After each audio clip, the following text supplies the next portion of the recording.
So, you know how we're always talking about the odds, the games, the big wins on betting platforms? Well, today we're going to pull back the curtain on something totally different, something that happens behind the scenes in your bank account. We're talking about something I call the invisible flag, and it's the real reason your bank kind of freaks out about your perfectly legal online bets. So, why does your bank sometimes flag a completely legal gambling transaction? I mean, you've probably asked yourself this, right? You're on a legit site, you're not breaking any rules, but suddenly your bank acts like something's wrong. And here's the thing. It's not usually about a stolen card or simple fraud. No, it's something way deeper, something built into the system itself. And that's where this whole idea of the invisible flag comes in. It's not a person making a judgment call. It's almost like a built-in anxiety in the entire banking system. Think of it like a quiet, digital alarm that goes off whenever the system detects certain kinds of money movement involving betting sites. I bet this sounds familiar to some of you. Okay, picture this. The big game is about to start. You go to make a deposit, denied. Or even better, you score a nice win, you try to cash out, and nope, transaction flagged. Next thing you know, you've got a text, an email, or that dreaded call from the fraud department. That right there is the invisible flag popping up. All right, so to really get why this is happening, we got to break it down into a couple of key parts. First, let's follow the money. We're going to look at the big one, the regulatory reason.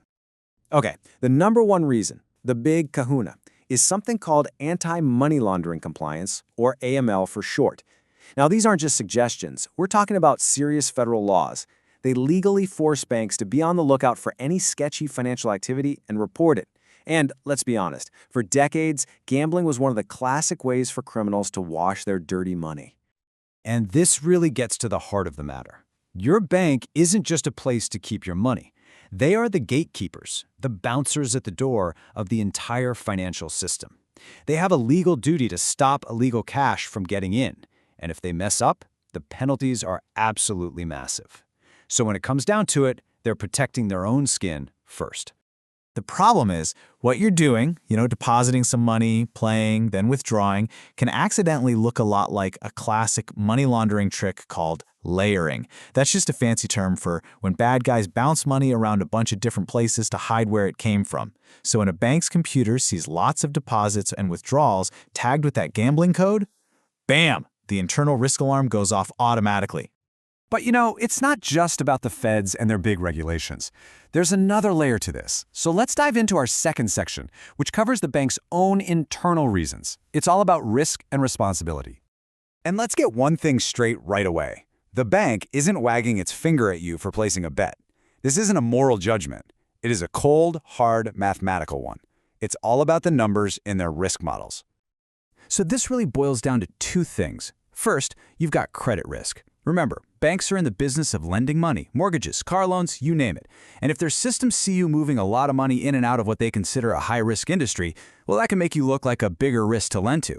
Then there's this other newer idea called duty of care. Basically, banks are increasingly expected to protect you, the customer, from potential financial harm. So that little text alert you get, that's them in a small way trying to fulfill that duty. Okay, so you take these two big forces, the government rules on the outside and the bank's own risk calculations on the inside, and you smash them together. What you get is the core problem. And that brings us to Section 3, the bank's dilemma. And this really lays out the impossible spot they're in. I mean, on the one hand, their job is to support legal business, right? To serve you, their customer, and process your transactions for a totally legal tax-paying industry. But on the other hand, they're also supposed to prevent financial harm. That means following those AML laws, looking out for you with that duty of care, and of course, protecting themselves from risky loans. They are literally caught right in the middle of these two conflicting jobs. So does it have to be this way forever? Are we just stuck with this friction? Well, maybe not. And that's what our last section is all about, the tech that could fix this whole mess. Let's talk about a smarter system.